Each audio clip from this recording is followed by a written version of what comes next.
자, 우리가 이제 그 수업을 했는데 요새 안에서 이제 좀 우리가 이제 3개월 정도밖에 안 됐거든요. 그래서 좀 어떤 변화라는 게 좀 있다면 나는 그 요 반을 좀 상위권 플러스 중위권, 약간 중하위권까지도 이렇게 좀 같이 하는 반으로 하려고 했는데 이제 반응표를 드렸죠. 이제 1, 2등급은 무난하게 듣는다. 오늘 같은 수업 하면은 이제 드러나는 거야. 여기는 1등급은 이제 맛먹으면서 듣고 2등급은 무난하게 들어요. 그런데 이제 자기가 한 3등급 된다 그러면은 좀 어려움을 좀 느낍니다. 하지만 이렇게 선별해 가면서 자기가 이제 그래도 선호하는 편이다. 그런데 이제 자기가 한 4등급, 모의고사 한 4등급이다 그러면 까다롭습니다. 수업이 까다롭고 어렵다. 하지만 비교하는 거죠. 이거하고 그다음에 하지만 이게 나를 놀리는 것 같다. 왜냐하면 그 나를 쉽게 쉽게만 가르치고 너는 잘해 이렇게 하는 게 이제 싫거든요. 왜냐면 여러분이 이제 나이가 10대 후반이고 성인으로 향해 가기 때문에 알아요. 나를 괴롭히지만 이게 나를 위하는 거하고 그다음에 나를 위하는 것 같지만 사실은 나를 위하는 게 아닌 거죠. 대학 갈 때. 그래서 여기서 이제 줄다리기를 좀 해야 됩니다. 이제 5등급 경우에는 5등급도 이제 이상하게 떠나가죠. 딱 3개월 시험 2번 이렇게 하면 떠나갑니다. 그러니까 이 학생들이 수업을 들으려면 그 아주 의지적이어야 되는 거죠. 의지가 있어야 된다. 그리고 이제 이거는 지금 잠재력을 얘기하는 겁니다. 잠재력 또는 수능 잠재력이 있다. 자기가 원래 이렇게 못하는 게 아니라는 거야. 6등급은 좀 기질이 있어야 돼요. 기질이. 6등급 이하는 어, 기질이 좀 미안해 화났니? 아니요 무던하다. 무던하다. 아니면은 아주 독하다. 얘는 그 생명력 있어. 그래서 그냥 걔는 못해도 막 빡빡 긁으면서 열심히 하는 그런 성격을 갖고 태어났어. 그죠? 이게 반응표예요. 여러분 느끼는 그대로죠. 그러니까 내가 의지적으로 이렇게 하려고 해도 떠나가는 거 이거 어쩔 수 없습니다. 그래서 지금 우리 반이 이렇게 만들어지고 있는 거예요. 어쩔 수 없지. 계속 이렇게 가는 거지 뭐. 자, 여기에 대표적인 케이스는 박태영입니다. 여러분 박태영 아세요? 태영 형 알지? 여기 핫쌤하고 다녔던 친구들은 태영 형이 이번에 내신 오산에서 3등급 맞았어. 이 형 30점씩 맞던 형 아니야? 30점. 근데 이번에 중간고사 70, 기말고사 70 어려웠거든. 그러니까 이런 케이스 중에 속하는 거죠. 지금 여기에 한 7등급에서 그러면은 우리 이제 한나나 이렇게 공부를 좀 오래 하는데 성적이 안 오른다. 그런 경우에 우리가 이제 가르치는 것도 학원을 막 옮기고 막 좀 패턴을 바꿔보는데 사실 좀 방법이 맞는다고 생각되면 과연 시간이 얼마나 필요한지 성공한 케이스 봤습니까? 나는 못 봤어요. 근데 나는 지금 있죠. 그 재민이 형이 내신 세교에서 수능 다 3등급이야. 지금 한 5, 6등급까지 떨어졌잖아. 5등급까지, 5, 6등급, 6등급까지.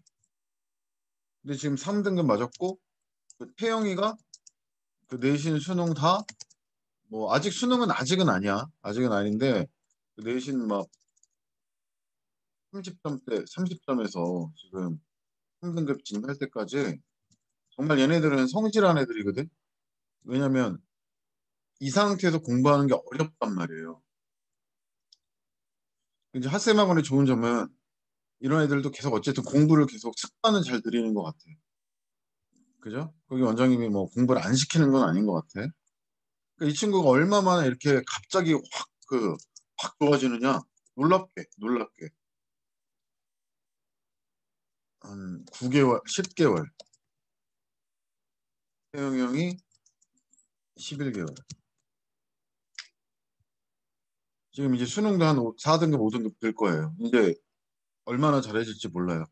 그러니까 사실은 요 정도 아무 생각 없이 이 친구들 아무 생각 없거든? 그냥 하는 거야. 막 고민은 많았지만 그래도 무던하게 한다고. 막 스트레스 많이 받았지만.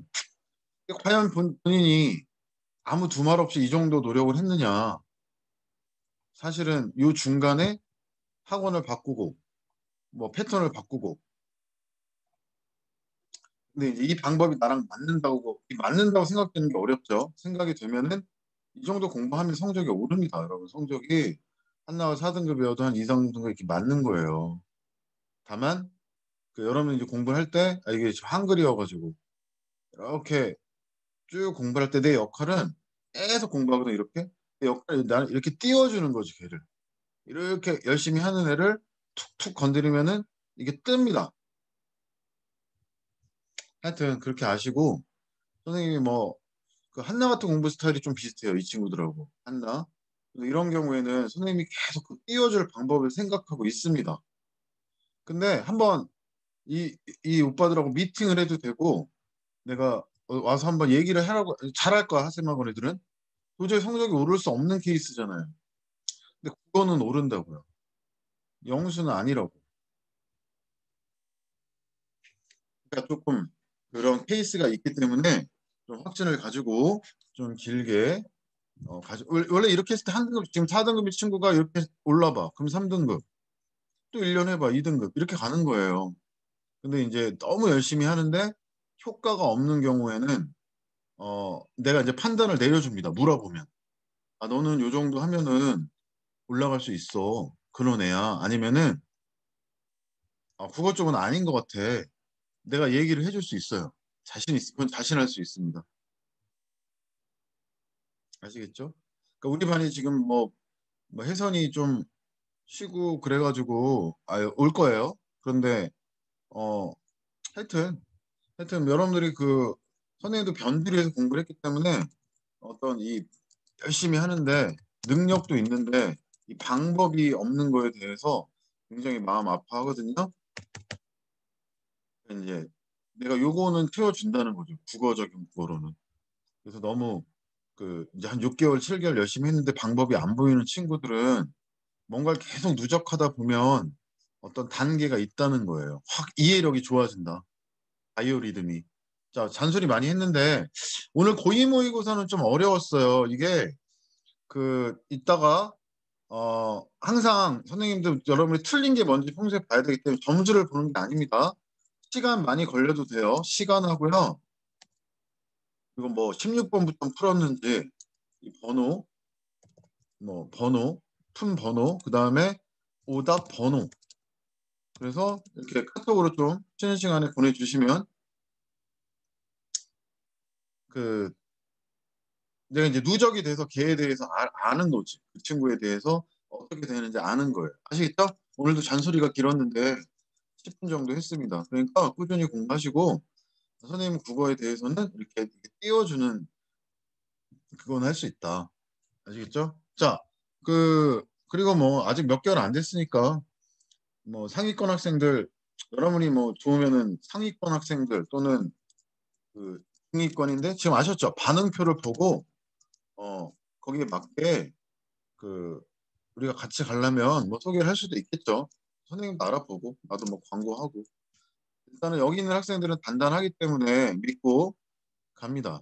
그래서 다 그 스타일별로 파악을 하고 있어요. 여러분이 나한테 물어보면 다 한 줄 평으로 내가 다 얘기할 수 있다고. 나는 꾸준히 장기적으로 하는데 뭔가 이렇게 하다 보면 누적이 돼서 좀 계기가 필요하다. 동준이는 굉장히 잘하죠. 잘하지만은 어떤 심화된 부분에서 좀 약간 멘탈적으로 좀 더 강화될 필요가 있다. 뭐 주영이는 잘하지만 최상위와 이 상위권의 이 갈림길에서 언젠간 고비가 올 것이다. 뭐 이런 것들 다 얘기를 하고 있고요. 도원이도 한나 같은 스타일이야. 이게 그냥 바로바로 오는 게 아니라 길게 가다 보면은 안 돼. 근데 여기서 포기할 것 같지 막 이게 어렵죠. 근데 또 아까 이게 한 6개월이라고 치면은 한 아까처럼 한 10개월, 11개월 하면은 그때야 답이 나오는 이런 어떤 케이스. 대신에 한 번 그게 올라가면 이제 그게 계속 이어지는 그런 케이스예요. 자, 시작하겠습니다. 보기 모의고사는 이따 쉬는 시간을 좀 보내주시고 솔직히 안 푸신 분, 우리가 안 푸신 분은 우리가 수업 때는 옆 교실에서 풀고 어떤 수업 참여하고 이제 종료 후에 이제 질의응답 뭐 이런 식으로 우리가 수업을 하죠. 그래서 이 모의고사 풀기에 익숙해지는 것이 뭐랄까 오산, 수원, 뭐 동탄도 마찬가지야. 이런 분위기로 가는 겁니다. 네? 그 모의고사 풀기에 나는 좀 익숙하다. 그러면은 이제 전국고 준비가 돼가고 있는 거예요. 자, 1등급이 90점이었고요. 그 안 푸신 분은 카톡을 주세요. 선생님이 녹화로 영상을 들으시고 모의고사를 풀게 하겠습니다. 82점, 3번이 71점, 4등급이 6점, 5등급이 46점. 그러니까 이제 5등급과 이 4등급이 40%까지죠. 40% 그리고 5등급이 60%까지죠. 그러니까 한 50, 한 5점, 50, 한 5점 이 정도가 딱 중간이었다는 거죠. 어려운 시험이죠. 그 1등급의 표준 점수가 130이 넘어가면 그렇게 쉬운 시험은 아니에요. 만점이 140 몇이니까. 그러니까 이것도 좀 꽤 어려운 시험이었다. 이렇게 볼 수 있어요. 고위권이니까. 그러니까 이거는 일반적으로 좀 수능이 익숙하지 않은 친구들은 풀기가 어려웠겠죠. 그래서 이제 들어보는 거예요. 그냥 이런저런 얘기를 들어보는 겁니다. 지금 뭐 안 풀었다고 선생님 뭐라고 하지 않아요.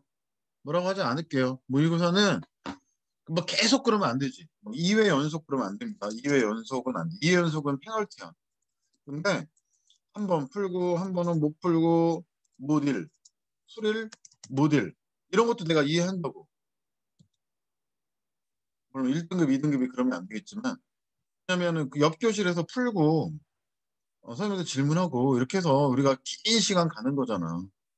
그 선생님 단점이 선생님이 단기 집중 공부에 강해가지고 좀 이렇게 급하게 하는 게 있어요. 근데 사람마다 그게 다르잖아요. 그래서 숙제 못해도 내가 막 뭐라고 하지만 학원에 왔잖아. 어쨌든 그러면 옆 교실에서 풀고 질의응답하고 이렇게 가는 거야. 습관이 형성되는 거니까 이것도 내가 이해한다고. 뭐든지 2회 연속이면 안 되지만. 알겠죠? 안 푸신 분은 솔직하게 얘기를 해주시고요. 자, 우리가 지문 한번 볼게요. 지금 뭐 화작은 시험 아니고 넘어가고 화작은 나중에 해도 돼요. 문법도 11번, 12번 그 어, 11번씩 우리 의문 변동 공부했으니까 의문 변동 공부했고 그다음에 오늘 문법 특강 있죠? 문법 특강 때 이 조사 접사 어미 이거 공부하잖아요. 조사 접사 어미 그리고 합성어 단어도 오늘 공부하거든요. 이제 14번까지 풀 수 있는 거예요. 14번까지. 그 피동사동도 공부했지? 여러분 다 풀 수 있는 거죠. 음, 한번 11번, 12번 한번 문법 한번 같이 읽어볼까요? 아닙니다. 오늘 뭐 문법 하기보다는 지금은 어떤 게 어려웠을까? 요 비문학 독서는 16번에서 20번은 어, 그렇게 어려운 그 오답 독서는 아니었고 그다음에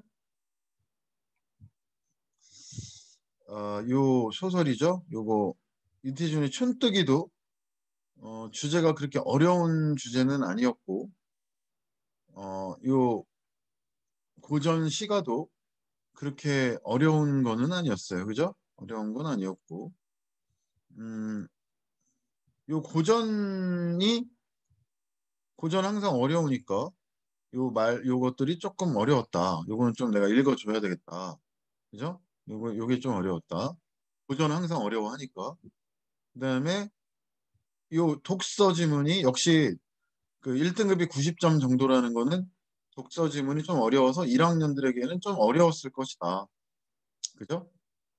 특히 이제 요 지문이 오답률이 2등이었다. 이렇게 좀 이니까 요거 한번 풀어보고요. 독서. 자, 요 지문이 이제 킬러 지문이죠. 요 지문은 그 1등급들은 잘 알아들을 것이고 2등급도 어렵다. 3등급, 4등급은 그냥 스터디용으로 우리가 같이 좀 읽어보긴 하겠습니다. 피해가진 않겠어요. 읽어보겠습니다. 알겠죠? 이런 수업하다 이제 애들 나가는 거죠. 근데 아까 얘기했죠? 이런 것들은 이제 그 아니 문제 맞고 틀리고 아니라 좀 3%의 배경 지식을 쌓자 이거예요. 아시겠죠? 그다음에 요 현대시는 비교적 이번에 쉽게 나왔죠. 쉽게. 그죠? 좋습니다. 자, 하나씩 한번 얘기해. 동진이 어떤 질문을 먼저 해보면 좋을까요? 여러분이 하자는 거 하나씩 해볼게요. 시장 수요. 아, 이건 좀 이따 하겠습니다. 왜냐면은 이게 어렵기 때문에 바로 이게 부딪히려는 건 좋은데 일단 좀 다른 거 필요한 거 좀 해놓고 할게요. 먼저 고전 문학 한번 같이 읽어볼게요. 네. 자, 이거부터 읽어야 되겠죠? 가는 회제 이연덕이 거처하던 동락강, 동락강. 가는 한자거든요. 이 당이라는 건 이제 집이라 그랬죠. 집. 여기 어디 있어? 요 한자, 요 집입니다. 많이 나와요. 독은 이제 고독하다. 이거는 낙원, 즐길 낙자, 안빈 낙도, 낙도. 이게 아마 저기 두음 법칙 안 돼서 그러니까 홀로 즐거운 집이야. 산에 살면서 홀로 즐거운 집이라고. 자, 그래서 동락당, 그다음에 이제 후학 양성, 산 속에서도 우리가 공부를 한다 그랬잖아요. 그죠? 그래서 박일로 그러면 아직은 안 배웠지만 뭐 선상탄, 누앙사 뭐 이런 가사를 쓰신 분인데 이제 암이라는 것도 뭐냐? 우리가 여러분 절 같은 데 가보면 산 속에 있는 암자라고 하죠. 암자.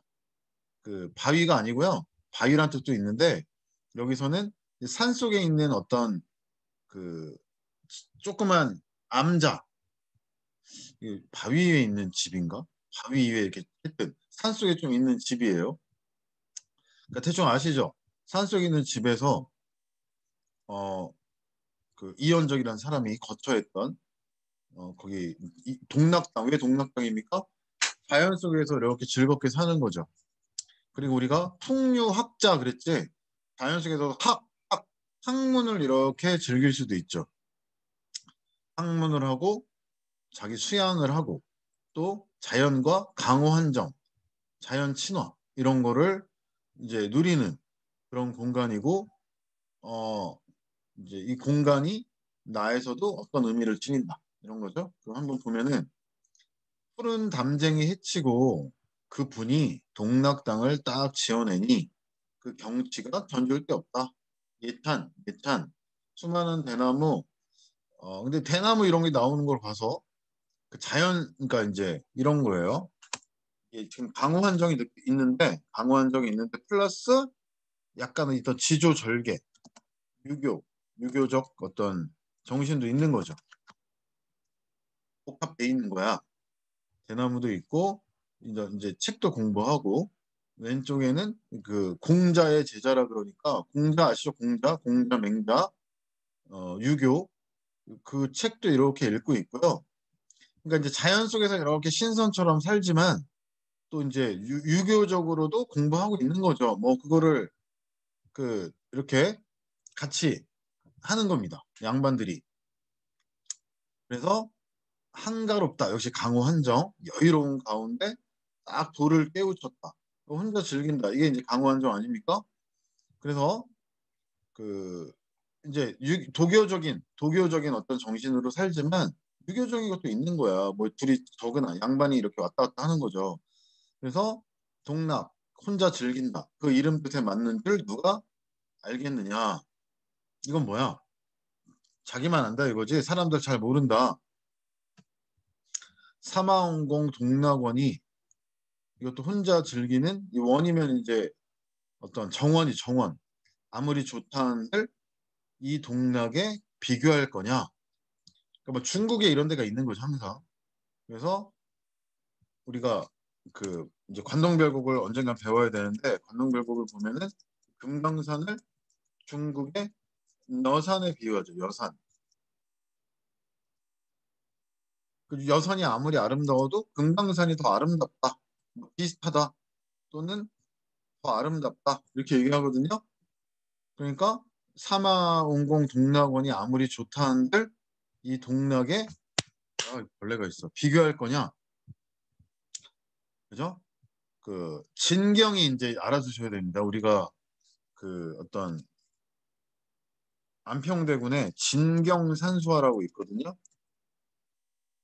참된 경치라 이거죠. 참된 경치. 아주 최고로 아름다운 경치. 그래서 이제 그 양진암이라는 곳을 이렇게 돌아 들어가지고 이제 내가 공락당 양진암을 돌아 들면서 내 뜻이 이제 어떤 것이 아시겠죠? 여러분 이 사람의 뜻이 이런 강호한정, 그다음에 이런 공부하는 거 이런 거죠. 그래서 퇴계 이황 그러면은 아주 유명한 학자 아닙니까? 우리나라의 대표적인 학자는 이황 5천원 이게 고산구곡 고산 12곡 우리 몇 번 공부한 친구도 있고 아직 아닌 친구도 있지만 연시조에서 할 거고요. 또 한 면의 학자라고 하면은 뭐 이이 천원짜리 고산구곡가 이게 다 산이잖아요. 산. 이 골짜기 다 산입니다. 이 자연 속의 강호안정에서 그 공부하는 그런 얘기들이 있는 거고요. 그다음에 뭐 정약용 같은 분, 그죠? 이런 분들이 이제 학자들이죠. 대학자들. 자필이 참인 줄 알겠다. 이황이 이걸 썼나 봐. 단어대. 대는 뭡니까? 이 우리 산에서 이렇게 높고 이 그림을 못 그리니까 높고 평평한 곳 이렇게 평평한 곳 내려오니 그죠? 이렇게 이제 암을 자 동락당을 지나서 양진암을 지나서 이렇게 내려오다 보면 산이 이렇게 이제 평평한 곳이 있죠. 이렇게 평평한 곳, 이렇게 평평한 곳, 대입니다. 대. 펼친 듯한 반석에 그 자취가 그분들의 자취가 보이는 것처럼 느껴진다. 손수심은 긴 소나무는 옛빛을 띄었으니 변함없는 경치가 더욱 반갑구나. 상쾌하고 맑은 그러니까 여기 보세요. 이 대나무, 그다음에 소나무, 그다음에 난초 이게 매난 국죽 송암 뭔가 이 사군자 플러스 알파 지조와 절개 그러니까 이제 자연을 즐기면서도 그 속에서 이런 것도 같이 이런 정신도 있는 거죠. 양반의 머릿속이 그렇다고. 그 옛날에 이제 자취를 보면서 생각하니 우뚝한 낭떠러지는 병풍이 되고 용면의 솜씨로 그린 듯이 면은 모르겠네. 용은 있네요. 버리어 있고 버리다 늘어져 있다. 그죠? 깊고 맑은 못에 청강 운영은 뭐 이거 안 봐도 하늘의 빛 구름 문자 구름의 그림자 하늘이 파랗고 빛이 나고 딱 그 물에는 구름자 그림이 있고 어리어 잠겼으니 광풍제월 비각인데 아주 맑은 깨끗하죠? 부는 듯 이거는 도산시비곡에 나왔던 거예요. 솔개가 비상하고 물고기 어짜 물고기가 벌레 잡아야 되겠다. 도약하고 하늘에는 솔개가 날고 물에서는 물고기가 도약하고 한자 보면 아시겠죠? 사자성 아니고요 이런 거 벗으로 삼아 벗으로 삼아 이런 거 물화일체 공부해서 성현, 중국의 성현, 뛰어난 인재들을 우리가 그 일을 도모하다. 우리가 그 일을 함께 한다. 그 낚시터, 공부도 하고 낚시터는 또 풍류를 즐기잖아요. 대화체, 갈매기들아, 대화, 옛일을 아느냐? 엄자릉이 어느 해 한나라로 갔냐? 이제 은거했다. 은거. 우리 자연 속에 그 벼슬을 버리고 자연에 간다. 대표적인 사람이 누구예요? 소부와 허유. 이게 이 사람 이름이 사자성어죠. 똑같은 뜻이 기산, 영수. 그 뭐 요나라, 은나라, 주나라 때, 요나라, 순나라 때 이제 벼슬을 준다고 왕을 준다고 하니까 땅을 준다고 하니까 부귀공명이 싫어가지고 산에 가서 그 기산에 가서 그 영천가 냇물에서 귀를 씻으면서 더러운 소리를 들었다고 소부가 얘기하니까 허유가 자기 속 귀를 씻고 있어. 나보고 이런 걸 하라네. 허유가 아유 더러운 소리네. 그러면서 자기는 더 올라가서 자기 귀를 씻었다. 그것이 기산, 영수, 소부, 허유. 이 사람들이 봐요. 신선을 추구했다. 그래서 안분지족. 이들은 도피했다고 하지 않고 은거했다. 이렇게 하죠.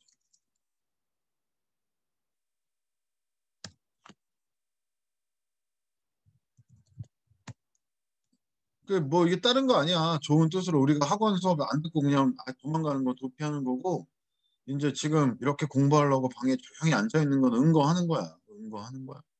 그래서 낚시터. 이 양반들의 마음이 이렇게 골고루 섞여 있는 걸 보셨죠? 그죠? 천천히 별거 아니죠? 맨날 똑같은 얘기라고. 자, 그러면은 가에 대한 설명으로 기역, 니은, 디귿만 볼까요? 기역, 대나무가 둘러 있고 그래서 영탄적인 어조는 왔다 갔다 하는데 수만 잠깐 기억이 어디 당연히 영탄적이지. 영탄법이 몇 개가 있는데 즐기도다, 알겠노라 뭐 이런 거 그죠? 서리법은 있나? 서리법 있어요? 여기 물어보는 거 이거 커서 잘 보세요. 건축했느냐? 서리법도 있고 그죠? 대구법 있나요? 대구법? 대구법?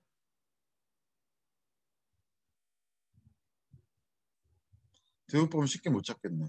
어쨌든 자연의 불변성에 주목하여 인간사의 한계 이런 표현은 없죠. 그다음에 현실의 모순을 이게 무슨 현실의 모순은 풍자하는 거죠. 힘이랑 관찰, 다양한 삶의 모습, 역사적 사례까지는 아니고 뭐를 극복하겠다 이런 건 아니죠. 가장 쉬운 게 답입니다. 그다음에 이제 기억, 수많은 대나무가 시내를 둘러 있다. 공간에 그치. 외부고 방 암자 안에는 망관의 서책이 있으니까 내부가 맞죠. 그다음에 니은 상쾌하고 맑은 기운 난초의 향기 같은 듯하다. 그래서 감각적 침상과 비유를 결합하여 주변 경관을 효과적으로 표현하고 있다. 맞죠? 디귿 문노라 갈매기들아 옛일을 아느냐? 그래서 자연물에 인격을 부여. 이게 의인법이라고 안 하죠. 이렇게 인격을 부여했다 그러죠. 질문을 던졌다는 건 대화체. 앞으로 내용을 이끌어내고 있다. 뭐 여기서는 답이 다 맞는 거야. 기억, 니은, 디귿. 오늘 수업을 좀 천천히 하는 이유는 그 오늘 문법 특강이 있고 이거를 이제 좀 학습을 다시 하려면은 이번 주는 좀 힘들 것 같아요. 여러분들이 고생을 할 것 같고 날씨가 이제 갑자기 더워가지고 그래서 이제 전 학년이 전부 다 이번 주는 좀 모의고사 과제를 다음 주에 그럼 뭐 할지는 모르겠는데 모의고사 과제를 좀 덜 내주려고 그래요. 덜. 응? 이번 주는 없다고 모의고사 과제가. 그래서 이게 또 고의 모의고사하고 하니까 좀 자세하게 얘기하면서 오늘 다 못하면 다음 주에 좀 이어서 하려고 합니다. 괜찮죠? 다음 주는 한 시간은 좀 모의고사 뭐 설명을 좀 하고 1시간은 문법 특강은 문법 때만 해야 되니까 지금 뭐 특별 프로그램을 준비를 하든지 해가지고 여러분 이제 다음 주 과제는 고전 시가하고 그 뭐 모의고사 복습하고 좀 문법 특강 1강 조사 접사 어미 여기에 좀 집중할 수 있도록 만들어 주려고 하는 거예요. 알겠죠? 그래서 이제 다음 주 수업을 듣고 나면은 아까 그 문법 어,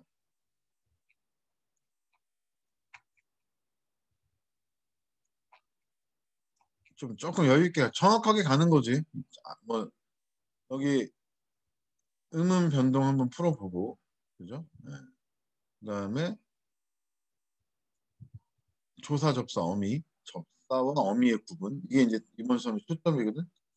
그다음에 이제 단위로 합성어 그다음에 이거는 이제 피동사동은 이제 다음 시간에 할 거고 그럼 다 풀 수 있겠죠?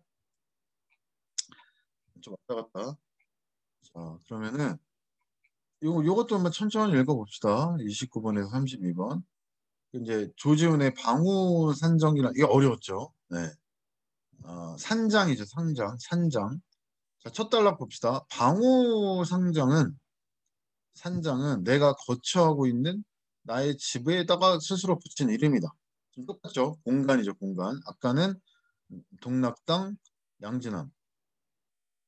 단어되는 집 아니라 그랬어요. 이 내려오는 산등성이. 여러분 이렇게 산에서 산등성이 아니고 산 내려오다 보면 이렇게 쉬는 데 있잖아요. 이게 넓은데 이런 데라고 대가. 옛날에는 이 대라는 공간을 굉장히 중요시 여겼다고. 왜냐면 산에 뭐 비탈의 산이 산 평평한 데 살아야 될 거 아니야. 그죠? 네. 자, 어, 잠깐만. 한나 어디 갔지? 지금 보는데.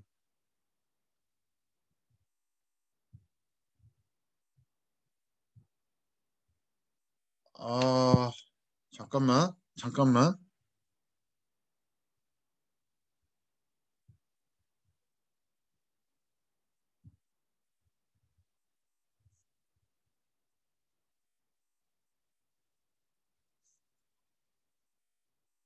도원이도 안 풀었고. 그럼 어떻게 해야 돼? 이거 숙제를 내가 또 그러니까 이제 온라인 할 때는 좀 풀어야 돼요. 온라인 할 때는.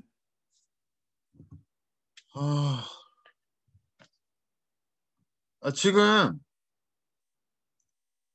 한나 또 나가버리면 어떡해. 도원이 있니? 네, 이거를 그 녹화를 해서 이제 할 테니까 지금 풀고 다 풀면 들어오세요. 다 풀면. 그리고 다 풀면 들어오시고 안 푼 부분은 그 아니 다 푼 다음에 녹화해서 듣고 다 들었다고 좀 얘기를 다시 해줘야 됩니다. 이게 복잡해요. 안 풀면은. 알겠습니까? 네. 지금 수업하는 동안 지금 푸세요. 지금. 쌤, 저도 한 세 문제 정도 못해도 이건 괜찮아요? 세 문제 정도 안 푼 거는 괜찮아. 아, 네. 그리고 푼 사람 이따 쉬는 시간에 틀린 거 보내고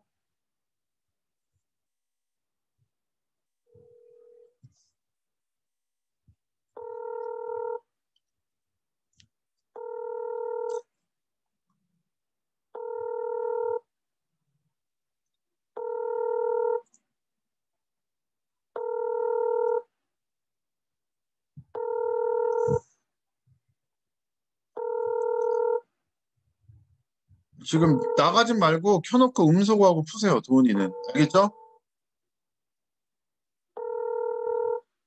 아, 잠깐만요. 잠깐만 스톱. 잠깐만 수업 스톱. 2분만.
선생님 마이크.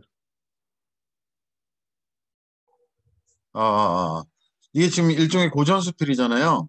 그러니까 무슨 어딜 돌아다니면서 수필에서 중요한 건 뭐예요, 여러분? 이 사람의 깨달음, 철학이 드러난다고. 그러니까 이 사람의 깨달음이나 철학이 뭔지 파악할 때까지 긴장을 해야 되겠지. 산장에 내가 살면서 집에다 이름을 붙였는데 아까 여기서는 느껴지죠? 홀로 즐긴다. 응?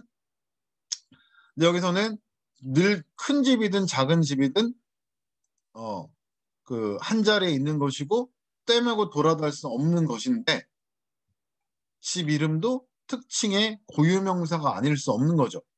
하지만 나는 다르다 이겁니다. 무엇이 다르냐? 나의 방울산경은 원래 특정한 장소, 그다음에 그, 어, 또 도원이는 나갔네. 아까 여기 이렇게 전달이 안 되지? 도원이 다 풀면 들어오겠지. 도원이는 뭐 그 정도 믿음이 있으니까. 일정한 건물 하나에만 명명한 것이 아니고 보니 육척수신 장구를 담아서 내가 그 안에 그 벌써 느껴집니까? 얽매이지 않는다는 거예요. 여러분. 자, 자연 이제 느껴집니까? 벌써 여기서 느껴져야 돼요. 터전은 다 방우산장이라 부를 수밖에 없다. 산장이라 했으니 산 속에 있어야 붙일 수 있는 이름이로되 1점 산 없는 곳이고 보니 나의 방우산장은 심산에 있거나 시향에 있거나를 가리지 않고 일려하는 좀 어려운 단어인데 중요합니다. 일려 하나와 같다 이런 말이죠. 일려 한일자 같을 역자 같을 역자 모든 것이 일여하다. 다 그렇다. 이는 내가 본 뒤 산에서 나고 또 장차 그러니까 여기서 말하는 게 뭐예요? 나의 방우산장은 자유롭고 얽매이지 않은 자연의 삶 자체를 말한다. 와 관련이 있다. 그러니까 이 사람 지금 속세에 사는 게 아니라는 거죠. 자연이 나의 집이다 이런 뜻입니다. 그죠? 그러니까 어, 어떤 게 이런 시조 생각납니까? 10년을 경영하여 소려삼간 지어내니 나 한간 달 한간에 성풍 한간 어, 맡겨두고 강사는 글 일띠 없으니 불러 두고 보리라. 그러니까 이제 초려삼간이 있긴 있지만 어쨌든 이 사람이 방우산장은 딱 어떤 특정한 어디만 있는 게 아니고 이 자연과 함께 있는 그런 공간이라는 거죠. 이해되십니까? 네. 자, 이게 그러니까 이제 이걸 여러분도 이 사람들의 어떤 양반들의 철학을 아는 순간에 그냥 쉽게 이해가 되는 거죠. 아, 또 뭐 자연 얘기구나. 이 얘기예요. 자유롭고 유유자적하구나. 자, 길에는 한 마리 소야 있더니 우가 이제 소자인가 보네요. 뭐 소가 중요한 게 아니고 그 한 마리 소만 내가 주인이 아니라도 어쨌든 자연에 소만 있으면 어? 그 소가 내 소든 아니든 어디에 있든 그냥 자연의 풍경이라 이거죠. 경계가 없어요. 경계가. 자, 집은 떠다니지 못하지만 사람은 떠돌기 마련이고 방우산장의 그 이름 할 집은 어떤 집이냐면 거의 열선을 넘어 꼽게 된다. 이 말이야. 어쨌든 친구의 집이 내 산장이고 어쨌든 여관이고 그러니까 나는 지금 자유인이라 이거야. 그래서 내가 자유롭게 가서 사는 집은 전부 다 내 산장이다. 내 집이다 이거죠. 하늘 아래가 내 집이고 바람 부는 곳이 나의 쉼터다. 이런 뜻입니다. 그 나쁘게 말하면 떠돌이지만 좋게 말하면 자유인이다. 이러고 보면 취하가 뭐예요? 취하. 술의 취하. 취하의 경우에는 제 억조 성자를 장식한 이런 말은 좀 어렵죠? 무변한. 그러니까 변이 뭐냐면 변두리가 없는, 그러니까 이 한계가 없는 창공, 저 드넓은 하늘, 푸른 하늘. 우리가 창해 그러면 아주 드넓은 바다, 창공 그러면 드넓은 하늘, 나의 산장이 된다. 실상은 뭐 안 읽어도 이제 알겠죠. 내 영혼이 깃든 집은 바로 모든 곳이, 나의 자유로운 영혼이 있는 곳은 모든 곳이 나의 집이다. 현판도 필요 없고. 두려운 일은, 근데 이제 끝까지 여기 좀 약한 모습이네요. 죽은 다음에는 죽은 다음에 뭔 상관이야. 그 내 묘지가 좀 걱정이다. 갑자기 약한 모습. 어쨌든 아시겠습니까? 그럼 아주 쉽죠. 그럼 마저 풀어볼까요? 리을 대조적 표현. 대조적 표현. 여기 이거 큰 집이든 작은 집이든 대조적 표현을 통해서 대상에 대한 일반적인 생각을 드러내고 있다. 맞죠? 집은 떼매고 돌아다닐 수 없다. 미음. 근데 죽어서 내 시체는 조금 처리가 걱정이다. 이렇게 얘기하고 있거든요. 가정을 통해 소망이 생전에 실현되지 못할, 뭐 죽은 다음에 얘기하는 건데 무슨 생전 얘기하고 있어. 그러니까 이게 틀린 건 아시겠고요. 이제 31번. 아, 깨우친 것을 혼자서 즐기는 행위는 동락당이라는 명칭에 연결되면서 공간의 성격을 부여한다. 맞죠? 그 문제집 좀 보세요. 깨우친 성격을 혼자서 즐기는 동락당은 학문의 목적으로 한다. 여기 찾아가 보면 깨운 것을 혼자서 즐기면서 여기 앞에 여기 같이 읽어요. 서책을 읽고 있잖아요. 공부한다는 의미가 있는 거죠. 그다음에 2번 내 뜻도 뚜렷하다. 양제남에 관한 것으로 왔다 갔다 좀 번거로운데 내 뜻, 그쵸? 진짜 경치를 여기서 보니까 내 뜻이 뚜렷하다. 내 뜻이 뭐라고요? 이 자연을 즐기면서 이 공부하는 거 이런 얘기가 있잖아요. 그러니까 안 봐도 뭐 후황양성 공감을 한다. 있죠? 엄비여약 그 솔개는 날고 물고기는 뛴다. 이걸 친구로 삼아서 물화일체 독서에 골면한다는 관어대와 관련된 것으로 성현을 이루지 못한, 그러니까 열심히 지금 하겠다는 건데 이게 반성하는 건가요? 아니잖아요. 이거는 좀 틀렸을 수 있었겠네 학생이. 그 다음에 내가 본 뒤 산에서 나고 또 장차 산으로 돌아갈 자이다라는 산장이라는 의미는 내가 귀의하고자. 여기 귀의가 뭡니까? 우리가 여러분이 지금 공부를 열심히 하는 거지 학문에 귀의한 건 아니거든요. 예수님께 부처님께 귀의한다. 어떤 뭐 이런 것들은 아주 어떤 절대적이거나 초월적이거나 종교적이거나 아주 경외의 대상, 존경할 만한 네, 진심 어린 순종을 하는 거죠. 귀의한다. 귀의한다. 그죠? 이 내가 자연에 귀의한다 이 말이야. 맞는 말이죠. 맞는 말입니다. 자, 방우산장의 이름의 가팔집은 궁극적으로 내 영혼이 깃든 집이다 해가지고 정신적인 지향, 그러니까 양반에게 있어서 이런 자연이라는 공간은 바로 이 귀의하고자 하는 공간이자 정신적인 지향의 공간이다. 아주 그 절대적이다. 초월적이다. 이런 말, 경외적이다. 이런 말을 쓰는 거죠. 그죠? 단어를 조금 좀 배워 가셨습니까? 이해되세요? 자, 그다음에 공간의 명칭. 가는 시간 흐름에 따라 공간의 명칭이 한번 생각해 보세요. 뭐 명칭이 시간에 따라 바뀌었습니까? 아니죠. 명칭이 지시하는 공간이 하나의 물리적 실체에만 국한되지 않는 이게 주제잖아. 하나의 물리적이란 말은 실제하는 이런 뜻이죠. 실제하는 실체에만 국한되는 게 아니라 보이는 거 안 보이는 거 하늘 바다 다 이게 이 글의 주제입니다. 이해됐죠? 자, 이렇게 매일 강의를 하면은 좋겠죠? 근데 맨날 이렇게 천천히 조금만 하면은 이제 누가 그만두냐면 1, 2등급이 그만두는 거예요. 그리고 이제 학교 공부가 되죠. 학교 공부. 나 편한 대로 한다고 나도. 나 편한 대로. 네?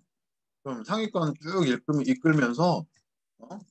막 속도도 막 높이고 스릴도 있고 가끔 좀 따라올 수 있는 학생들은 좀 다독이고 하면서 네? 좀 기다려주면서 이렇게 간다고요.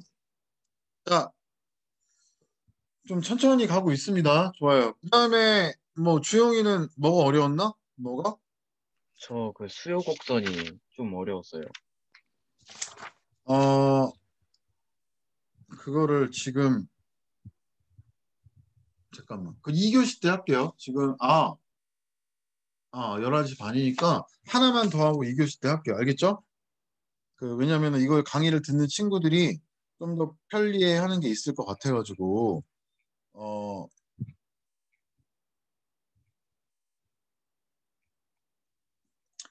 일단은 요거 한번 해볼게요. 요거는 쉬웠는데 요거 간단히 얘기하겠습니다.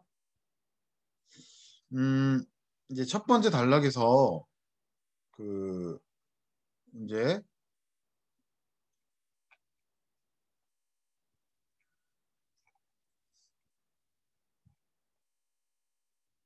아이고 왜 이래? 그래요. 어차피 다음 시간에 할 거니까 그걸 합시다. 알겠어요. 네. 지금 이 문제는 근데 우리가 너무 쏠 필요는 없는 게 그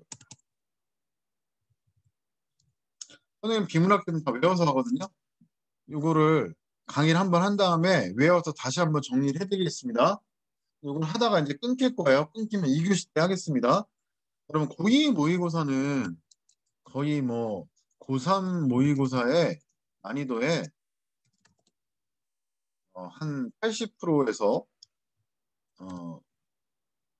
프로 정도 아주 그 고3 모의고사에 가깝긴 한데 이게 이제 평가원이 낸 게 아니고 어떤 이 사설 좀 이 협력 업체가 이렇게 내는 거기 때문에 조금 어떤 이 수능적 어떤 문제 의식에서 구조에서 조금 벗어나 있다. 그리고 두 번째 특징은 높은 수준은 아니라는 거예요. 그다음에 이제 그러니까 수능적 문제 의식이 뭐냐면 어떤 뚜렷한 쟁점이 딱 느껴져야 되는데 그냥 이렇게 지식 나열이 좀 많다.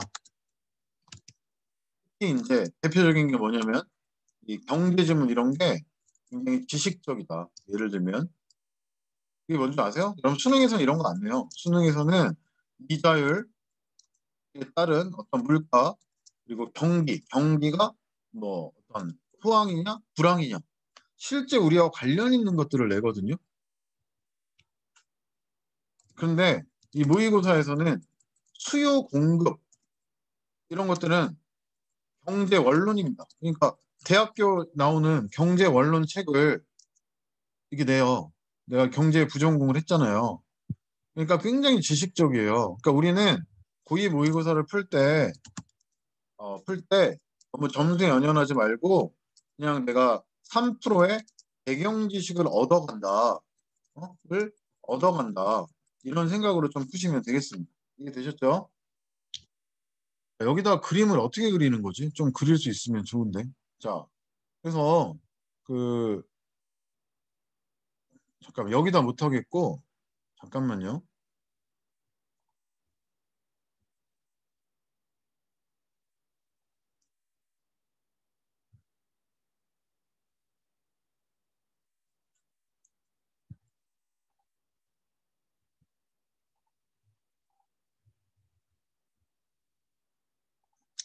지금 요 빈칸에다가 수요 공급 얘기를 조금만 그려볼게요. 그러니까 이제 이거는 많이 그린 건데 이 도표를 그린다는 자체가 수능적이지 않다고. 근데 더럽게 많이 나오지 이렇게. 그러니까 수능에는 이렇게 안 나와. 어? 자, 이게 보통 여기 가격이죠. 가격. 시장에서 중요한 건 아니 수량, 퀀터티 이게 가격입니다. 그러니까 이게 중요한 어떤 인과입니다. 인과, 원인이에요, 원인. 그래서 우리는 가격에 따라 움직이는데 만약에 가격이 그 이제 오르면 가격이 여기였는데 이렇게 오르면 이 서브 공급을 더 많이 하고 싶겠지 당연히. 많이 팔고 비싸졌으니까 많이 팔고 싶죠. 이거 하고요. 그다음에 이제 디맨드 수요 가격이 내리면 원래 여기였는데 가격이 이렇게 내리면 더 많이 사고 싶죠 우리는. 그래서 여기서 균형 가격하고 균형 수량이 결정이 된다 이겁니다. 공급이 는다는 거는 여기서 이제 같은 가격에서 더 많이 제공이 된다는 거죠. 이게 공급이 느는 거고 반대로 똑같은 이렇게 이쪽으로 똑같은 양에 대해서 이제 가격이 높아진다. 이게 공급이 주는 거예요. 공급이. 마찬가지로 수요도 똑같은 가격에서도 더 많이 살려고 하면 이쪽이 오른쪽이 수량이 느는 거죠. 수요가 느는 거고 또 똑같은 가격인데도 이렇게 줄어들죠. 왼쪽으로 가면 이게 수요가 주는 겁니다. 그러면은 예를 들어서 어떤 초과 공급이 이루어졌다. 그러면 이렇게 되겠죠. 초과 공급이 이루어지면은 그 초과 공급이 늘어나면 일반적으로는 가격은 내리고 공급이 많이 됐으니까 수량은 증가하고 이제 이렇게 되는 거죠. 네. 자, 뭐 이 정도만 합시다. 이 정도만 하고 다시 좀 돌아가 볼까요? 이거를 하고 내가 그 뜻을 얘기를 해줄게요. 자, 한번 이거는 다 맞출 수는 없고 사실 경제 공부를 안 했는데 이 두 문제를 맞추는 거는 쉬운 건 아니죠. 이거는 근데 되게 중요한 건데요. 시장은 수요와 공급이 일치하지 않는, 그렇죠? 아까 말한 거야. 일치하지 않으면 아까 말한 균형이 형성되지 않죠. 그런데 이제 가격이 변화돼서 균형을 회복한다. 예를 들어가지고 초과 공급이 발생하면 아까 그거 다시 미안해. 다시 가야 돼. 아까 얘기했죠? 그 초과 공급이 이렇게 있는데 갑자기 공급이 이렇게 늘었어. 그럼 어떡하지? 그러면은 이 가격이 이렇게 내려가면서 가격이 내려가면 이렇게 지금 P가 내려갔죠? 내려가면서 수요량이 이렇게 증가한다. 그래서 저절로 균형이 회복된다. 여기에서 여기로 균형이 다시 이루어진다. 이렇게 얘기하는 거예요. 그래서 예를 들어 시장에서 초과 공급이 발생하면 가격이 알아서 그 도표가 움직인다고. 그죠? 원래 이걸 정확히 몰라도 이 내용을 몰라도 어쨌든 불균형이 발생하면 시장이 알아서 가격이 조정돼 가지고 되는데 단기 장기를 옆에서 써놔야 되겠지 이렇게 어떤 단기적 측면하고 장기적 측면이 있는데 단기에는 이게 원활히 이루어지지 않는다. 이게 무슨 말이냐면은 그러면은 균형이 유지되지 않는다. 장기에는 가격이 신축적이 돼. 수능에 나온 용어입니다. 그러니까 단기에는 가격이 경직됐다. 그럼 어때요? 가격 조정에 의한 균형이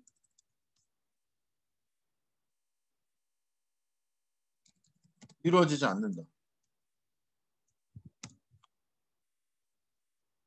단기에는 시간이 많이 흘러가면 가격이 신축적이다.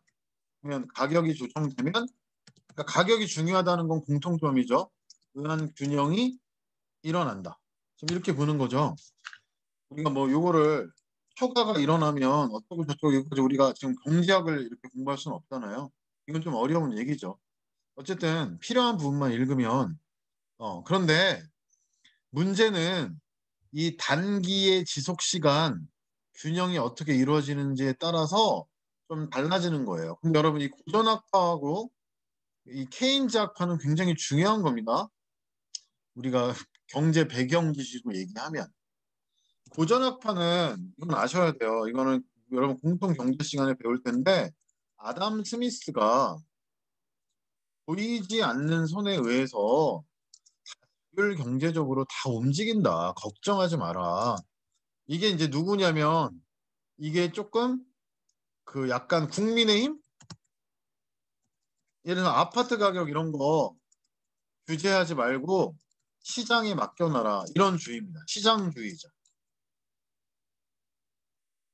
문재인 정부 괜히 만지지 말고 나도 그죠? 시장주의자죠. 시장주의자.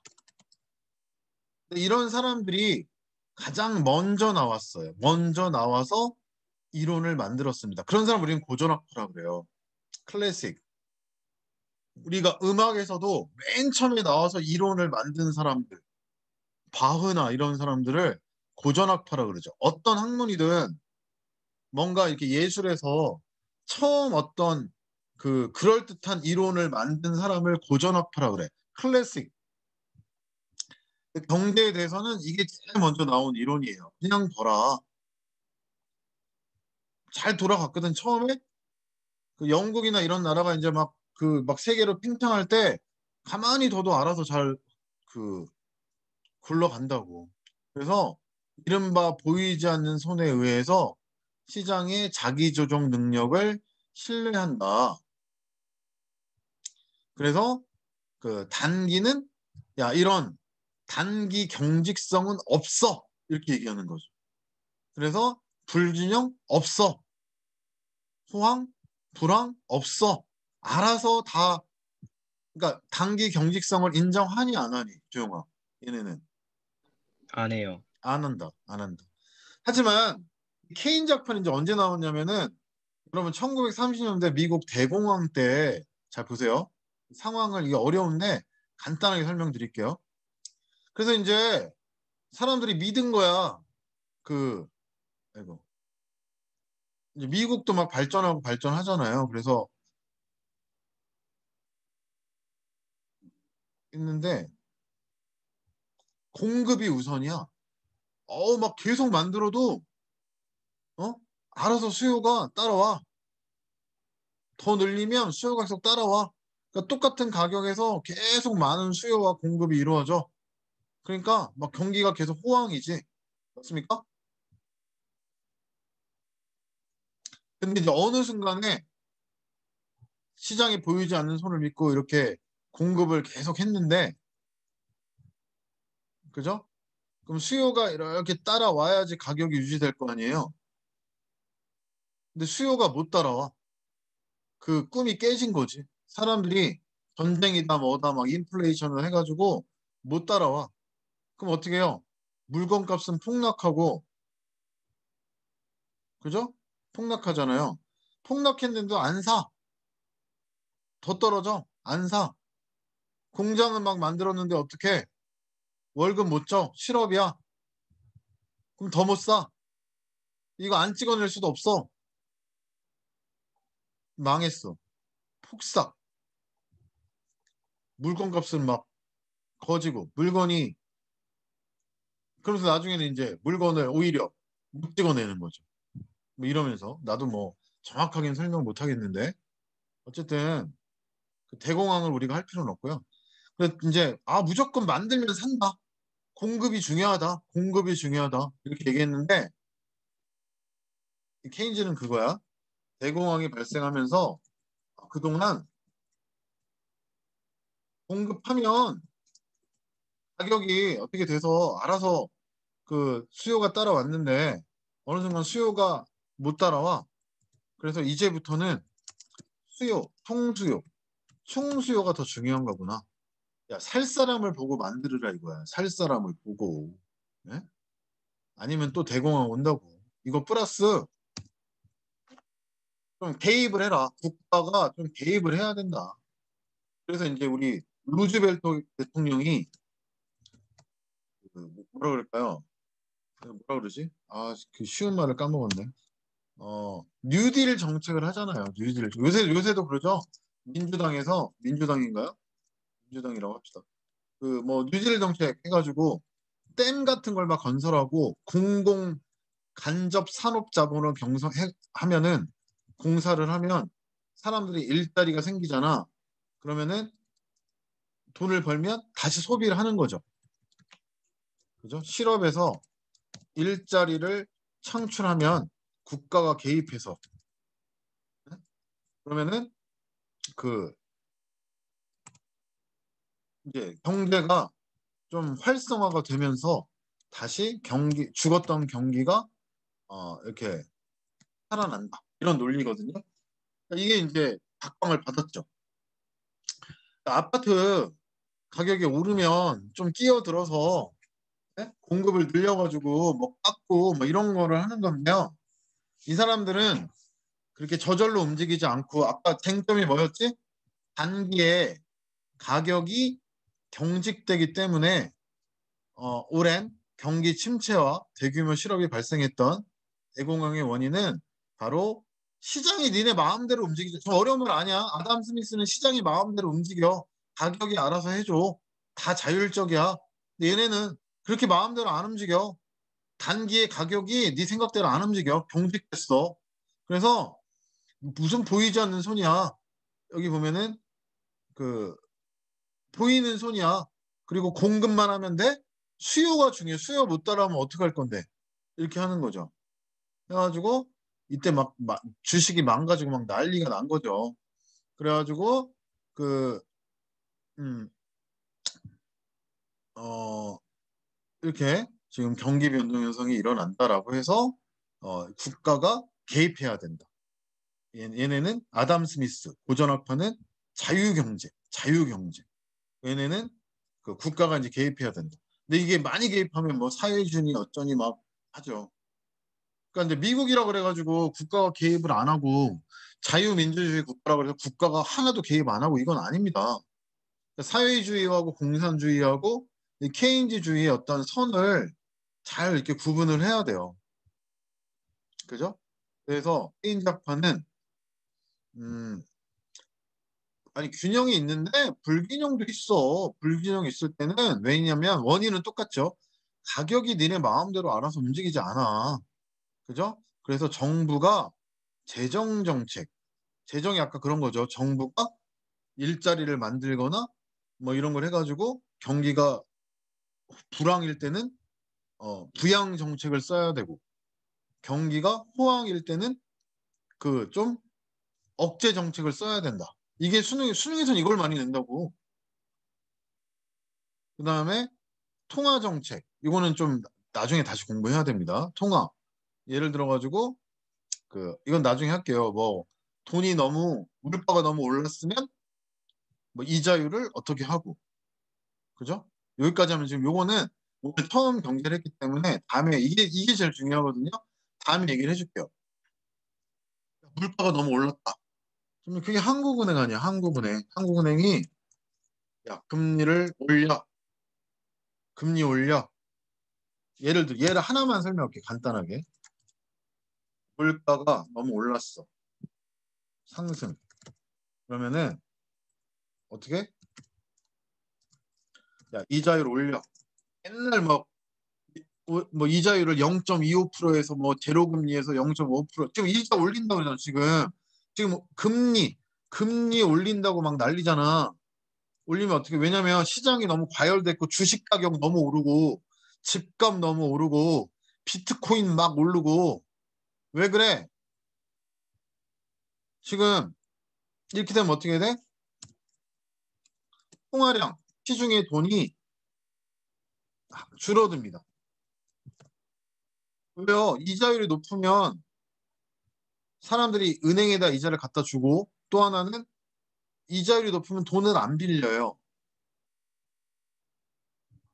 이자가 비싸니까 아파트 안 산다고. 네? 돈 빌려서 비트코인 안 산다고. 하여튼 요거는 굉장히 중요합니다. 오히려 수능에서는 그런 도표 나오는 게 아니라 이런 거 나오는데 이거 선생님이 앞으로 설명해 주면 좀 쉬울 거예요. 근데 뭘 갖고 할 거냐면 여러분 2학년 됐을 때 진짜 이 됐을 때 고3 기출을 갖고 하면 확실해요. 기출 문제를 가지고 하면은 뭐가 시험에 나오는지 알 수 있어요. 자, 어쨌든 케인즈 학파는 야, 무슨 보이지 않는 손이야? 비꼬는 거죠. 야, 정부가 보이는 손으로 좀 도와줘야 돼. 이렇게 얘기하면서 이들은 거시개량무 좀 이게 큰 틀에서 사회를 봤다는 거죠. 큰 틀에서. 그래서 그 이런 불확실한 것을 끼어들어서 개입해 준다. 정리하면 고전학파는 효율경제, 시장에 대한 혁신, 가격이 자동 조절된다. 이런 뜻이고요. 케인즈 학파는 대공황을 겪으면서 어떤 이 국가가 개입해야 된다. 국가의 개입, 시장 조정, 그죠? 재정 정책하고 통화 정책, 그죠? 이제 재정 정책은 국가가 뭐 일자리 이런 걸 통해서 통화를 조절하는 거고, 통화량은 이제 바로 이자율을 가지고 조절하는 거예요. 이게 제일 중요하고 어렵기 때문에 나중에 다시 하겠습니다. 여기서 이제 그 후에 또 이 제자들이 있죠. 그러니까 새 고전학파가 나오고 또 그 새 케인즈 학파가 나오죠. 지금 힘드니까 여기부터 오늘은 많이 안 하고 그 고전하고 이거 하나만 해도 될 것 같아요. 그죠? 오늘 다음 시간에 또 이어서 할 거니까. 자, 그러면은 현재 시간은 좀 길게 했나요? 45분이니까 55분에 다시 만날게요.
네. 자,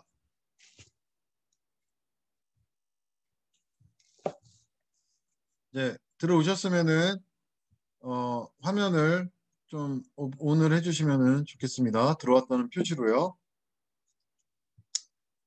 네, 좋아요. 지금 여기서 풀었는데 한나는 그 풀어 지금 안 풀었으니까 일단은 뭐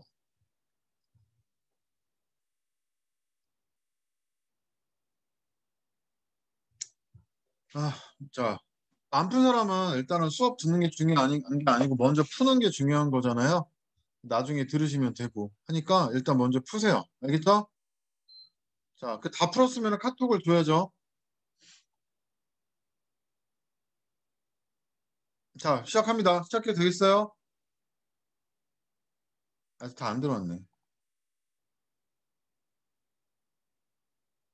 이게 느리게 하다 보면 막 한없이 느려가지고. 자, 동진아.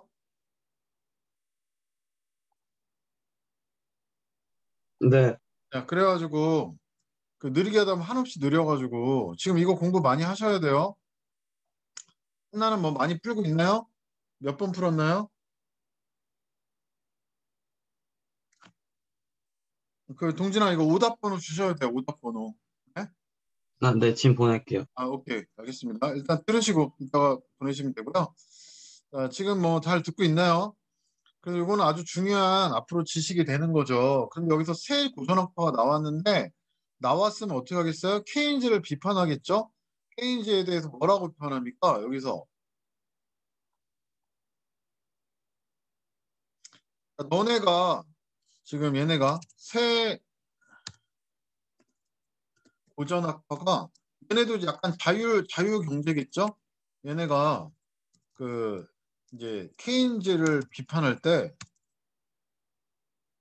너네가 거시적으로 좀 큰 틀에서 개량 경제학 이것저것 국가가 개입하는데 그 통계 같은 거죠. 개량이 다 개량해가지고 어? 뭔가를 개입하려고 하는데 거기에 오류가 있다. 무슨 오류가 있어요? 얘네들이 강조하는 거는 사람들은 합리적으로 판단한다 이거거든요. 항상 합리적으로 생각하기 때문에 그 가격도 경직적이지 않고 자율적으로 된다는 얘기잖아요. 그런데 그 합리적으로 기대를 하기 때문에 너네들이 해봤자 새로운 정보와 변화가 일어나면 그죠? 그거 다 소용없다. 네? 이렇게 얘기하기 때문에 하는 거죠. 그래서 이 기존의 정보에다가 플러스 새로운 정보를 어떻게 해야 돼? 지들의 방법은 아주 미시적으로 뭐 미시적이라는 건 좀 소비자 물가 이런 것까지 다 계산해가지고 네? 그 미시적으로 합리적으로 새로운 정보에 대해서 봐야 된다. 이렇게 이제 비판을 했어요. 이거는 굉장히 그 노벨 경제학상 받은 좀 굉장히 미세한 얘기들이죠. 그리고 여기 너네들이 강조하는 거는 그 너네들은 아까 얘기했죠? 뭐 수요량만 조조하면 되는 줄 아는데 그게 아니고 그 기술이 더 중요한 거야. 아유,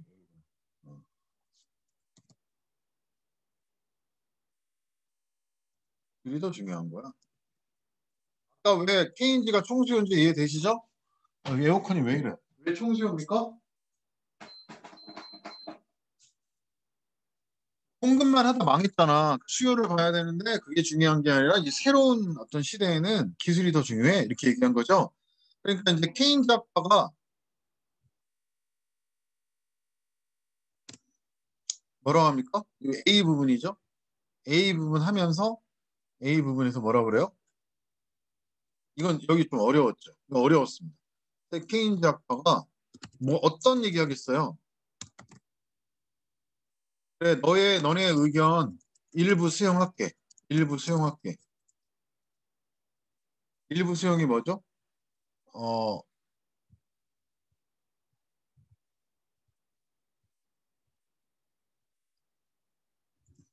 그래. 약간 내가 미시적으로 볼게. 미시적으로, 합리적으로 볼게. 그런데 아무리 합리적으로 보더라도 가격이 너네 마음대로 응? 효율적이지 않아. 경직되는 거야. 경직이 있어. 예를 들어볼까? 그 예로 메뉴 비용하고 그 다음에 효율 임금 이론. 이 말을 설명하는 건 어렵습니다, 여러분. 어려운데 얘네들의 예를 든 이유가 뭐야? 가격이 너네 마음대로 그렇게 합리적으로 100%될 순 없어. 얘네들은 원래부터 가격은 경직적인 거야. 이걸 주장하는 거죠. 여기 읽어보면은 메뉴 비용이란 기업이 가격을 변화시킬 때 발생하는 유무형의 비용을 지칭한다. 메뉴 비용 이론에 따르면 기업은 제품 가격을 변화시킴으로써 얻을 수 있는 이득과 메뉴 비용을 비교하여 가격을 변화시키며 이 말은 어렵죠. 어쨌든 결론은 뭐냐면 그 이 여러 가지 이유 때문에 가격은 여전히 경직적이야. 케인즈가 말하는 거지. 너네 마음대로 안 돼. 새 케인즈 학파도 케인즈의 제자잖아요. 또 효율 임금 이론을 보면 노동자의 생산성이 임금을 경정한다는 전통적인 임금과 달리 임금이 높을수록 생산성이 높아진다고 주장했다. 기업이 노동자에게 높은 임금을 지급함으로써 할 수 있기 때문이다. 어쨌든 이 말 뜻을 정확히 몰라도 얘네들이 하고자 하는 건 뭐야? 그래서 그렇게 임금도 그렇게 자율적으로 결정되지 않아. 경직됐어. 그러니까 계속 관리를 해야 돼. 라고 얘기하는 거죠. 그러니까 거기를 너무 열심히 읽으면 안 돼요. 그러면은 여기다 내가 정리를 해보겠습니다. 정리. 처음에 보세요. 음, 시장의 어떤 이 그 균형에 대해서 이 도전학파는 어떤 가격이 조정에 의해서 단기에도 장기에도 그 경직적이지 않다. 신축적이기 때문에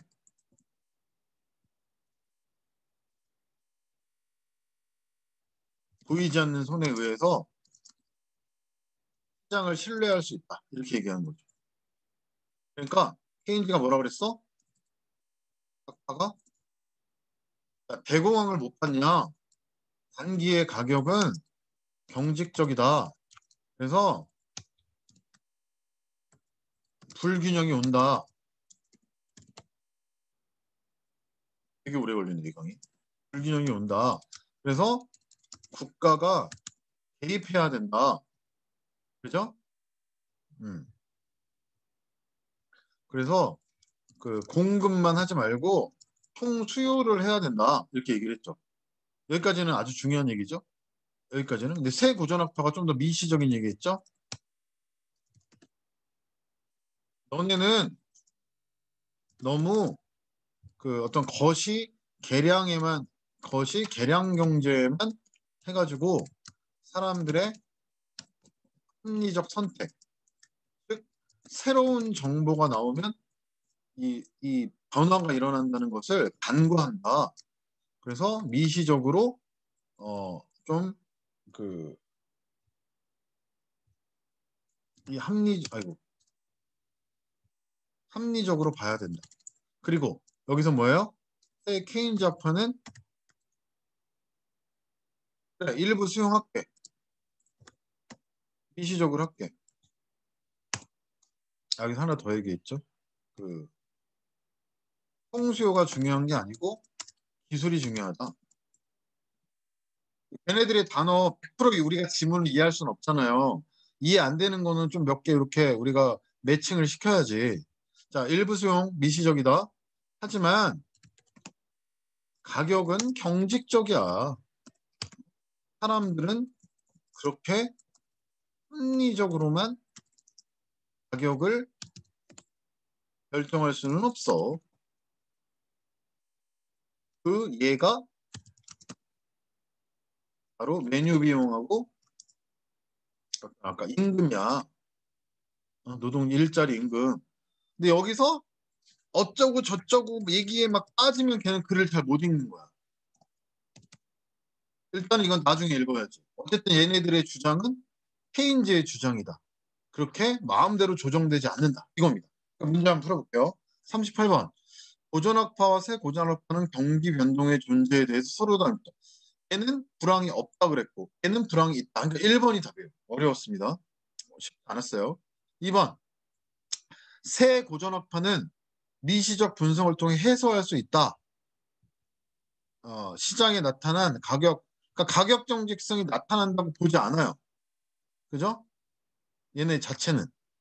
그다음에 케인즈는 노동시장에 나타나는 임금 경직성이 극심한 고용량의 변화를 방지한다. 임금 경직성은 나쁜 거잖아요. 그러니까 그 임금 경직성 때문에 문제가 일어난다. 방지한다라고 할 수는 없습니다. 4번. 케인즈는 단기에는 가격이 신축적으로 변화해도 불일치를 아니죠. 가격이 얘네들이 공통점은 이 가격 하락으로 그죠? 케인즈는 가격이 단기에는 경직적이어서 이게 문제거든요. 그러니까 이런 말 한 적이 없죠. 단기에는 가격이 경직적이다. 신축적이지 않다. 그다음에 5번. 새 케인즈 학파는 메뉴 비용의 존재로 가격이 빠르다? 아니죠. 메뉴 비용 예를 왜 들었습니까? 아니 메뉴 비용하고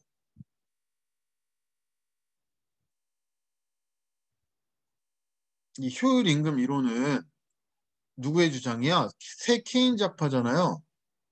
그러니까 그래. 자, 그 가격은 그렇게 자유롭지 않아. 이 얘기를 한 거죠.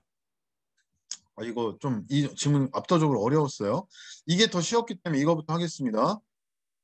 이거를 보시면은 경제학자 갑은 디귿이 할 수 있는 비판으로 가장 적절한 것은 디귿이 누구야? 디귿이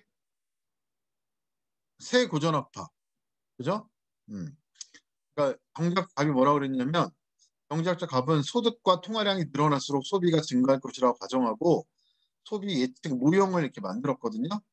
모형을 이렇게 만드는 거는 누가 하는 거야? 케인즈 학파가 원래 했던 거죠. 그러니까 그 10년간의 자료를 이렇게 개수를 거시적으로 계량했어요. 그래서 소비가 증가한다는 결론을 내렸습니다. 그래서 K국 정부에 제안했죠. 그러면 K국 정부는 이걸 받아들이고 이걸 시행하기도 발표했습니다.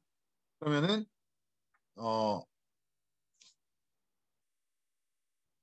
디귿이 누구였지? 헷갈려. 디귿은 새 고전학파. 여기서 뭐 이 주제가 뭐예요? 이 주제가.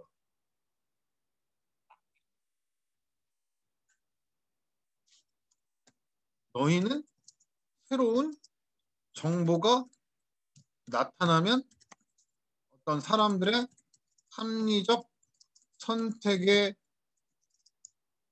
의해서 기존의 생각이나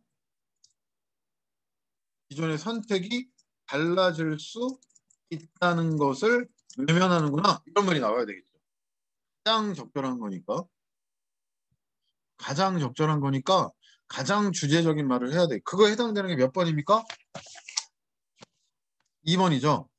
K국 정부가 확장적 통화 정책을 발표한 이후 통화에 대한 예상이 달라짐에 따라 이것을 고려. 이게 명확한 답인 거죠. 답만 얘기해도 되겠습니까? 이건 왜 틀렸습니까? 1번. K국의 확장 통화 정책 2019년 통화에 대한 영향. 지금 2020년인데 뭐 과거로 돌아간다. 이거는 미친 선지죠. 3번. 확장적 통화 정책으로 통화량이 변화할 경우 이전 자료는 배제한 채 읽어보면 이전의 자료를 배제하는 게 아니고요.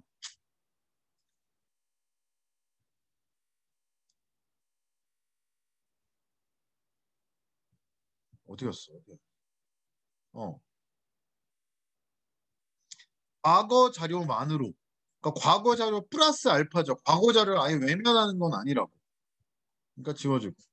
그다음에 2020년 4월에 까지는 소비가 변화하지 않을 것을 고려. 소비가 변화한다니까. 자, 4번 K국 정부의 인위적인 통화량 조절로 유발된 총수요 변동이 불황을 일으킬 수 있다. 그러니까 총수요 변동은 총수요가 아니라 기술이라고 그랬죠. 기술. 총수요는 누구 주장이야? 케인즈 주장. 자, 어쨌든 2번 답은 명확하죠. 너네는 새로운 정보가 나타나면 사람들이 달라질 걸 생각 안 하고 맨날 연구만 하는구나. 2번. 자, A를 이해하는 내용으로 가장 적절한 거. A가 바로 뭐예요? B. 여기 말이 너무 어려웠는데 어쨌든 메뉴 비용하고 효율 임금은 주제로 볼 때 무슨 말이죠? 케인즈 학파가 야, 새 고전학파 너네가 자율적으로 할 수 있다고 하는데 그렇게 하더라도 합리적으로 될 거라고 하는데 뭐 이러이러한 이론들에 의해 가지고 생각대로 안 돼. 이 얘기예요. 그럼 나머지 경직적인 나머지 얘기는 약간 경제를 알아야 풀 수 있는 것도 있어. 참 고위 모의고사가 독해요. 하지만 가장 적절한 말은 명확하죠.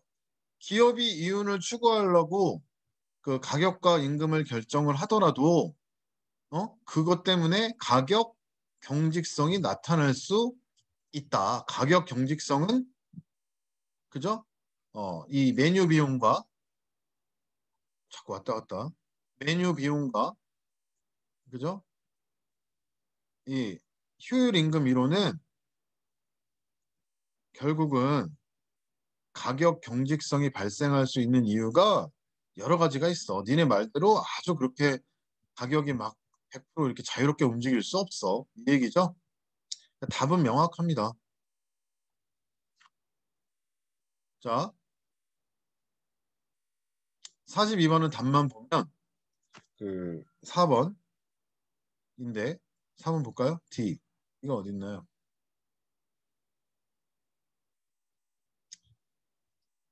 경기 변동을 제거한다. 누가 그랬어? 케인즈 학파가 경기 변동을 끼어들어서 제거한다. 경기 변동을 제거한다. 이게 시장 균형을 없앤다는 건 경기 변동을 제거하면 시장 균형이 다시 생기겠죠. 자, 우리가 지금 어려운 점을 슬쩍 피해가려고 그랬는데 그냥 하자 그래서 이걸 1시간 20분 동안 하고 있는 거예요. 자, 39번을 보면 이거는 이건 좀 어려웠습니다. 자, 그 총수요 변동에 따른 국민소득 변동인데요. 그 이게 이제 Y 요게 균형이잖아요.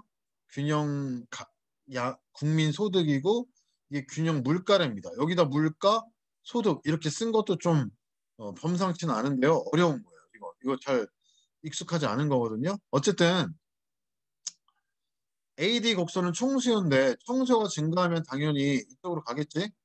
국민 소득이 능가하고 총수요가 줄어들면 이쪽으로 간대요. 총수요가 줄어들면 당연히 국민 총소득이 그 줄어든다. 뭐 이렇게 된답니다. 어쨌든 예를 들어 가지고 총수요가 AD 제로 요거고 여기서 P 제로인데 여기서 1로 이렇게 증가했대요. 이 총수요가 AD2로 증가한 거죠.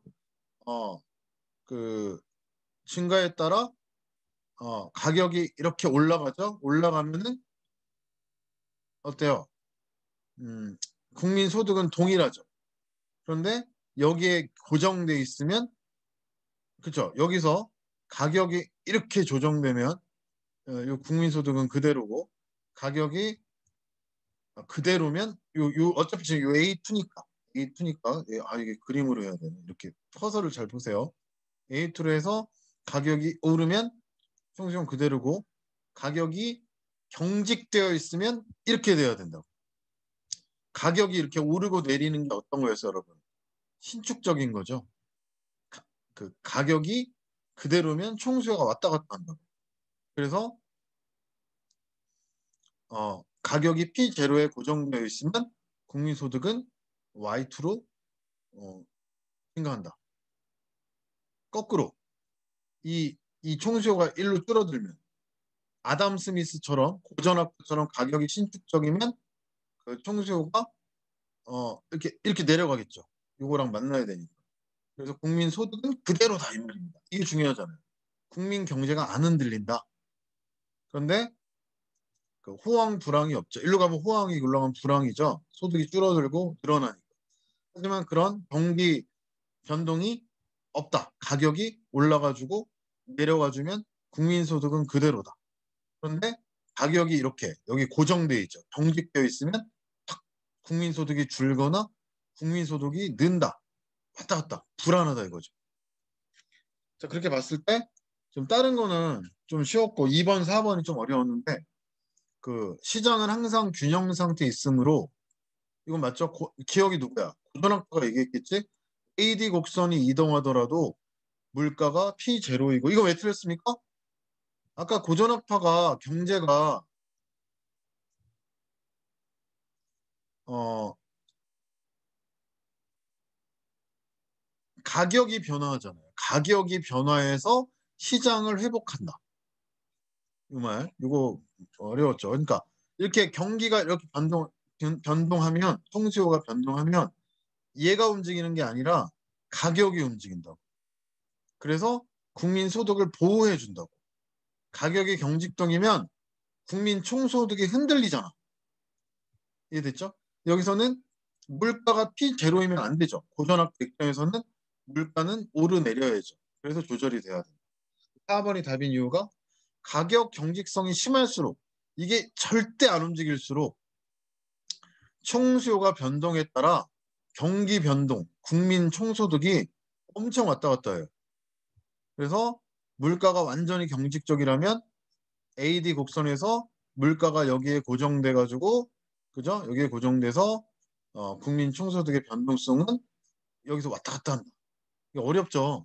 하여튼 지문의 근거는 아담 스미스는 경기가 변동하면 이 물가가 이렇게 신축적으로 움직여 가지고 이 국민 경제가 보호된다. 그런데 아니다. 그 뭐야? 케인즈 학파는 가격은 경직적이어 가지고 경기가 불황이 있다. 이 불황일 때는 정부가 국민 소득이 늘어나도록 총수요 정책, 수요를 높여주는 어떤 일자리 같은 걸 만들면 총소득이 좀 이렇게 늘어나지 않느냐 이렇게 얘기하는 거예요. 아유 어려웠습니다. 자 지금 지문을 이 설명을 듣고 다시 공부를 해봐야 되겠지만 이거 좀 걱정되거든요. 어 지금 걱정되거든요. 지금 한번 문자로 한 몇 프로 이해되는지 한번 보내보세요. 지금 동진이도 괜찮아. 어려운 거 하니까 한 7, 8개 틀렸는데 그 지금 괜찮아요. 한 80점 맞으면 괜찮은 거야. 지금 뭐 반띵 이상 하면 괜찮은 거라고. 아주 어려웠으니까. 지금 요 질문 설명이 45%. 아유 모르겠다. 50%. 아 힘든데 조금 이해됐다. 조금. 55%. 상당히 이해됐다. 60분 충분하다. 한번 보내보세요. 그래? 이걸 갖고 이렇게 우리가 풀으라고 얘기하는 거 아니야. 좀 이해했는지 보는 거야, 그냥. 55. 한나는 수업 듣고 이따가, 어, 그래요. 잘하는,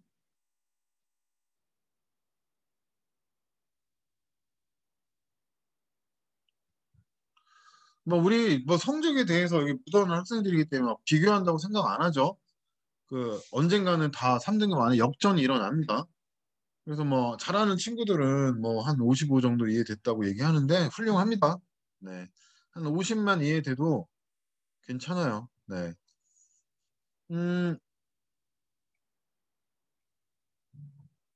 너무 하나 갖고 오래 했나? 자, 오늘은 가장 어려운 거 2개 했는데요.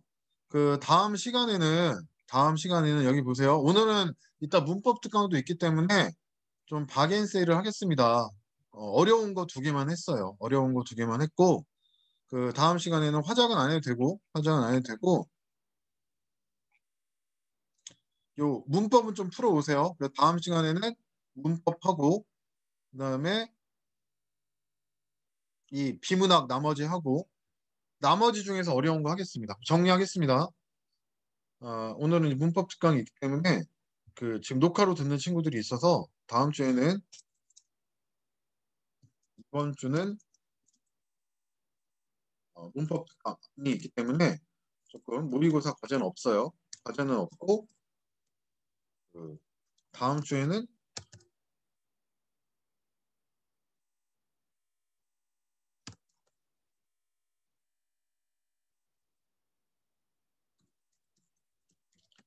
문법 포함 나머지 설명하고 플러스 알파 수업을 하겠습니다. 오늘은 경제를 가지고 내가 기본 개념을 하느라고 나중에 여러분 고2 되면 고3 때 기출에 나온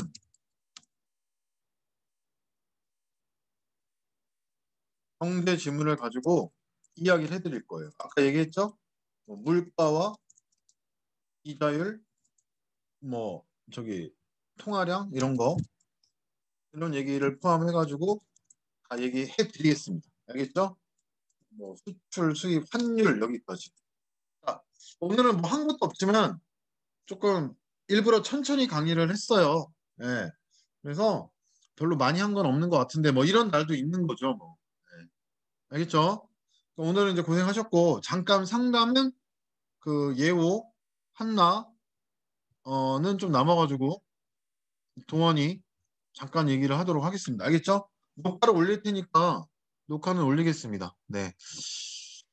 그럼 뭐 한 것도 없이 이러네. 자, 그 하나만 더 여론조사를 하면은 이 지금 비대면 수업이 더 집중이 잘 되는다는 말도 있거든요. 비대면 수업과 수업이 대면 수업에 비해서 지금 어땠는지 뭐더 좋았다, 약간 좋았다, 보통이다, 똑같다, 더 안 좋다 이런 거 하나만 보내주시고 이따 밤 8시에 20 몇 명이 모이네요. 그때 우리 활기차게 공부할 수 있도록 합시다. 알겠죠? 네, 오늘 수고하셨습니다.